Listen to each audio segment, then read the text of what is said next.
It really be your own people, dude. My 16-year-old just found out that his dad isn't his real dad anymore because of my bitter ass sister. She claims it's for his own good, but in what way is that for his own good? When I found out I was pregnant with my son, I made the logical choice to pick the father that made the most money. His real dad was working at McDonald's for like $8.25 an hour. I don't want that as a man. He was just one of my and that was that. And I got pregnant, and so I picked the richer dad. And although the richer dad didn't take care of him and hasn't been around, he does pay child support, and he pays a lot, and it pays for a majority of my rent. Well, my sister never liked that, and I finally let her have my son thinking I could trust the bitch. And she tells my son and confides in him that his dad isn't his real dad. And now he went and found his real dad behind my back with my sister. And they are all trying to fight and get my son taken away from me. My son doesn't want to live in my house. We haven't talked in 3 days. I think it's the most miserable thing a person can ever do is ruin some shit like that. I picked the right choice. Now who's going to pay my bills now? Because now they also told that the guy that's been on child support all these years, and he's trying to come after me and sue me for all the money he's been paying. I think it's absolutely ridiculous. Like, I didn't do anything wrong. The story takes a shocking turn when a long-hidden secret finally comes to light, affecting everyone involved in ways no one saw coming. The revelation creates lasting emotional and practical consequences, turning years of assumptions upside down in an instant. As the truth emerges, attention shifts toward accountability and the damage deception can cause within families. And once everything is exposed, the next chapter shows just how quickly the entire situation begins to unravel. A man walk away from a child that he has been raising for 3, 5, 10, 15 years simply because the DNA test shows that he's not the biological father. Hear me out here. I'm not being insensitive. I know that his world has just been turned upside down. I know he feels betrayed. He's devastated. I empathize. I sympathize with his predicament. However, how is one able to walk away from a child that one has bonded with, loved, nurtured, poured blood and sweat into, simply because the DNA test shows that you're not the biological father? I understand getting rid of the wife or the girlfriend. The word I actually want to use starts with a W and rhymes with sure. Get rid of the W. But the children or the child, the innocent child, it is flummoxing. The discussion takes an unexpected turn when a long-held belief is challenged by a shocking discovery. Years of shared memories and responsibilities are suddenly seen from a completely different perspective, raising serious questions about trust, identity, and hidden truths. Instead of simple answers, the revelation leaves everyone facing difficult choices with lasting consequences. The next part reveals how those consequences continue to unfold.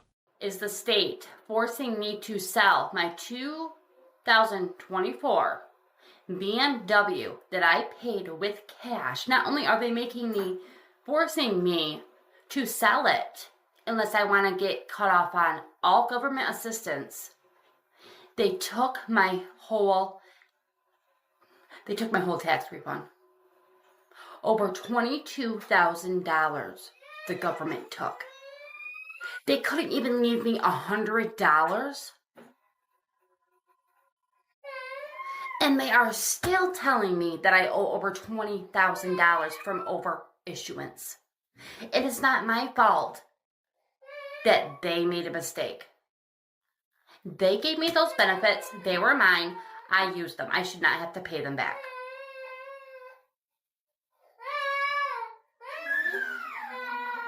I shouldn't have to sell my BMW. That is my baby. I worked hard for that car. F you.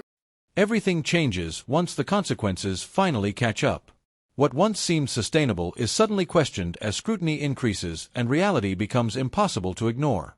The focus shifts from appearances to accountability, and the next part shows how those decisions create consequences that can no longer be avoided. Gonna start dating. I don't think anybody's timeline is the same. Nobody's healing journey is the same. Whether you start dating a month after you get out of a relationship or 2 years, either way, it's your life, it's your journey. Only you know what's right for you. Now, when it comes to dating while pregnant, here's where it gets a little bit interesting. I've been single since January, and I do feel like I'm ready to start dating, but I think it's situational. I'm not on dating apps. I'm not out here looking for anything, and the only way for me to really explain it is if something good gets put into my path, I'm not gonna reject it. There's one thing I've learned about life, it's that you really cannot control a damn thing. So as of right now, I'm just kind of going with the flow. My guard is way up. My standards and expectations are real high. We will not accept the bare minimum. Ever. Never again. I also think that if a single mom decides to go on a date while she's pregnant, that does not mean that she's not prioritizing her child. That's the first thing that people like to bring up is like, oh, you're only worried about going on dates. Oh, you're only worried about going out. Oh, you're only worried about a man. That's not